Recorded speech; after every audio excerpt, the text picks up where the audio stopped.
আহা, এই জন্য জবান অনেক দামি বিষয়। এই জবানের দ্বারা কালেমা উচ্চারণ করলে সে 7 আসমান জমিনের চাইতে প্রশস্ত জান্নাতের মালিক হয়ে যায়।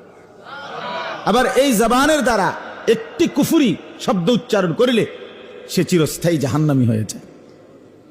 এই জবানে কবুল এক শব্দ বললে এক নারী চিরদিনের জন্য আপন হয়ে যায়।